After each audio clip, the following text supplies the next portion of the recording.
Hi and welcome to Exams by Apna course.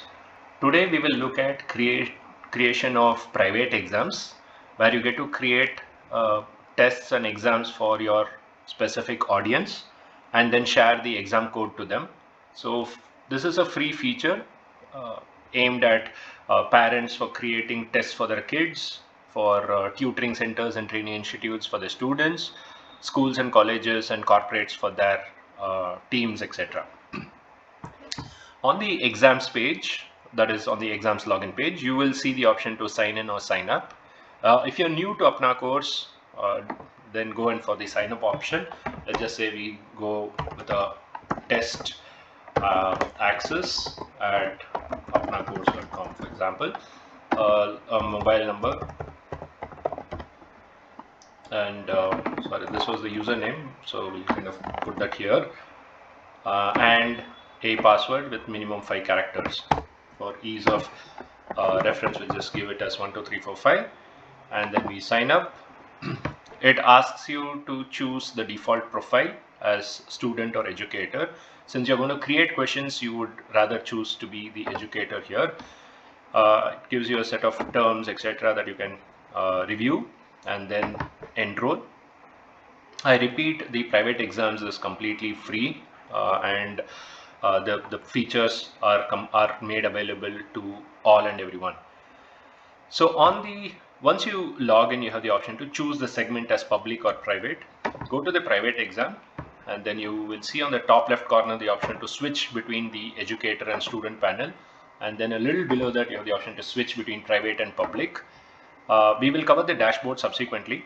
We will cover how to post the questions, etc., as part of this tutorial.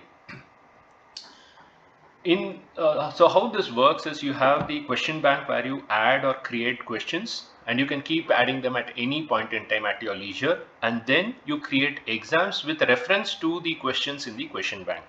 Okay, so the first step is to create questions as part of the question bank. So you add a question bank. You have not created anything yet, so you kind of add a question bank. Let's say we call the question bank itself as let's say 21221 QB. Okay, and then you add questions for those question banks. You have a set of notes here that mentions how the questions can be uploaded as rich text formats. So there is the support for media like audio, video. There is support for tables, for formula, etc. Important to note is the options get auto jumbled to the students.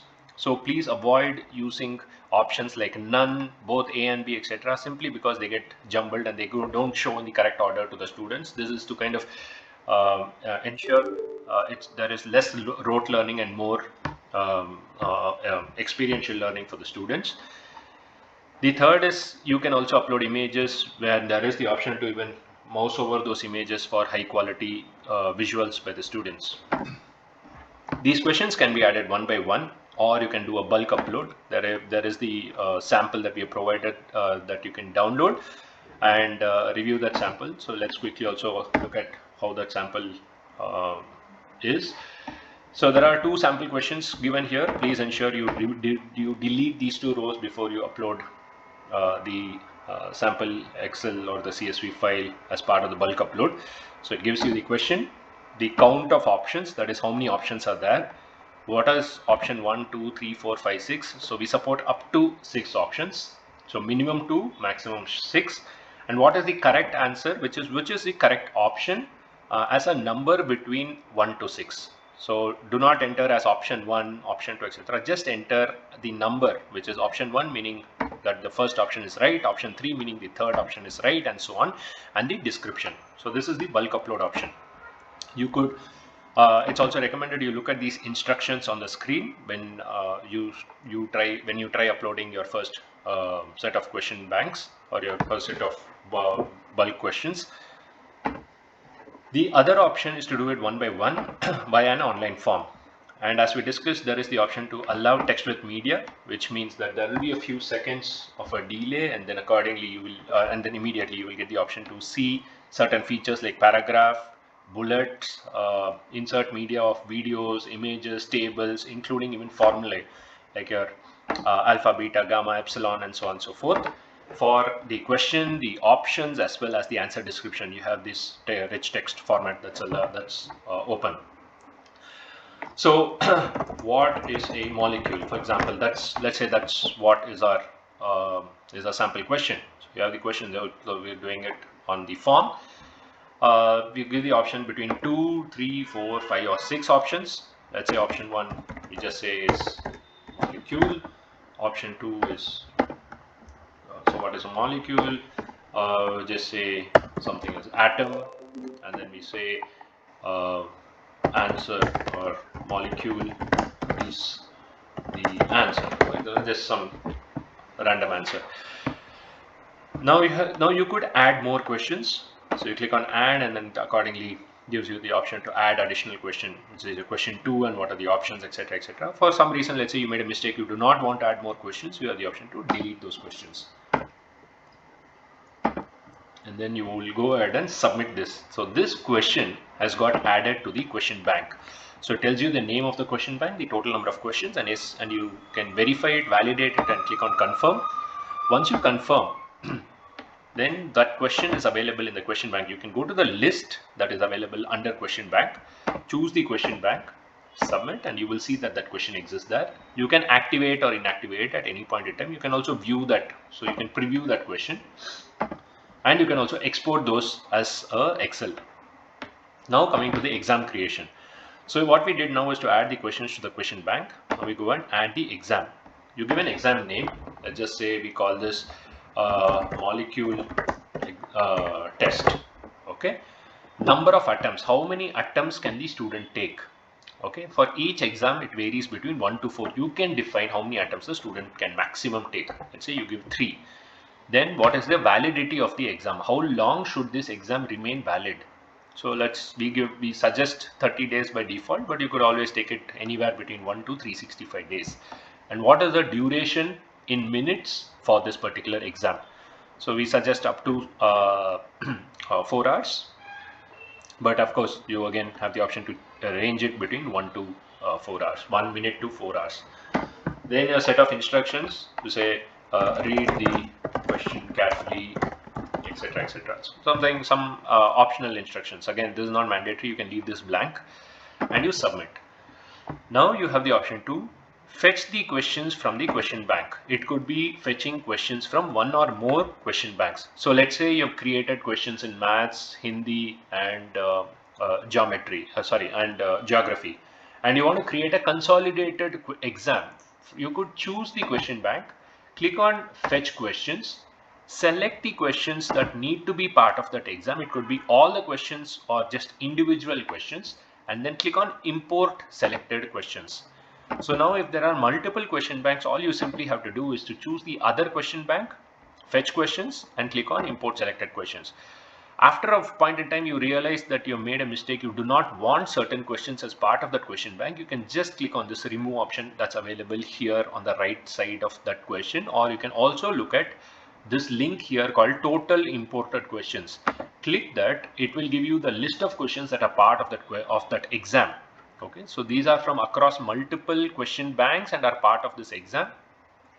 You can view that question. You can also delete that question or remove that question from this exam. Now, once you're done with all of that, you can also, of course, save it as draft, assuming that you want to come back and continue adding more questions to this exam at a later point in time. So till that time it's in draft, you do not see an exam code. So the status is draft, you do not have students, and then you have the option to view the exam, which is all the questions which are part of that exam, and the option to add more questions. Let's assume you've completed adding all the questions and you're done with it. You can go ahead and finish it. Once you finish, the exam will be submitted and no further change will be allowed for that particular exam. You of course have the option to disable the exam in case you've done something absolutely wrong. Once the exam is submitted, you get an exam code, and this exam code can be shared to your students. So you have the option to share the exam code via WhatsApp, email, or even copy the URL and send it via SMS or other medium. Now let's see how does it look for the students who are going to attempt it. So what we're going to do is just copy this exam code, change the profile to a student. So you yourself can try attempting a quiz or as attempting an exam and seeing how it works. So you change profile to a student. By default, the public exam loads. So change that to private exams. Go to the exams, go to the start and hit on and enter, paste the exam code here. Submit. It gives you the total number of questions, the duration and the instructions, etc. Click on start. It says, it gives you the option here, which is what is a molecule. And you say, okay, you want to either option, you have the option to skip it or you have the option to submit it.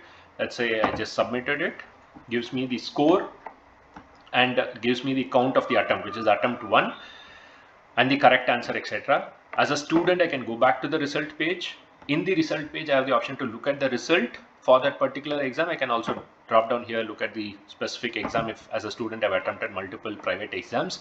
And since this exam has a reattempt, I can also reattempt this. So I have the option to again click on start, and this time let's say I choose atom and I click on submit. It says it's wrong, and there is a trail of the attempts. It tells me what was the first attempt, what was the second attempt, and whether it's right or wrong. So the right ones get highlighted in a different color, the wrong ones get highlighted in different color. There is also the third option, which is to leave it unanswered.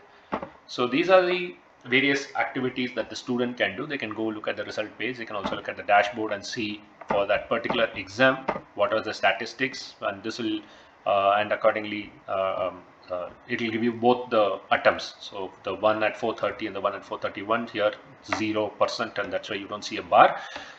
Now we switch back to the educator, and as an educator we just kind of focus the last pieces of the dashboard, etc. So as an educator, the dashboard for private exam tells me that I have hosted one exam, one question bank, and one student took it. How many questions, and this is more of a distribution of the question bank, etc. And then I go to analytics. This is an important segment. Now analytics will give a lot of information of that particular individual students who took that exam. So that also you can kind of see multiple records. You can also download it in Excel. Wherever there are re-attempts, only the latest attempt will be considered in the analytics. Tells me the name of the user with the email ID and phone number, the score, when they finished it, and whether it's right or wrong. Here the answer is wrong. And what was the question? They can always click on that question and look at the question and the options and the answer description. Please note that in order to bring a larger interaction or a larger excitement to the students, all questions are jumbled, the ordering of the questions are jumbled, the ordering of the options are also jumbled. Then that's why we give this question 1, question 2 as and the analytics page. What you see as question 1 will be the same question that all the students would have seen, but the ordering, which is this question would have come as the 5th or 6th question to some students, would have come as the 2nd question to some other students. So the ordering of the questions and the ordering of the options are completely jumbled and randomized. Apart from that, there is also a nomenclature of an easy. So what it means, in the bottom of the screen you will see there is the breakup of easy, moderate / medium and hard. Now there is a particular formula, and that formula is here, on how we classify easy, medium, hard based on the number of answers and based on the number of correct answers. And accordingly this gives you that information just for your consumption purposes to know which of these questions were easy, which of those questions were hard, and which of them were medium. So that's more to do with the dashboard and creation of the question bank. So as processes, if you see, you first create your question bank, then add questions to the question bank, then create your exams, share the exam code to your students, and then get to the analytics and the summary dashboards. In case of help, you can always click on the help center. You can reach us out at support@apnacourse.com, or you can even type in your query here and our support team will be happy to guide you. Here's wishing you all the best. Look forward to your participation on private exams. Remember, private exams as a feature is completely free, and there is no monetization for us. So we would love if you can spread word to your known circles and help grow the private exam space. Thanks again. Wishing you all the best. Take care. Bye.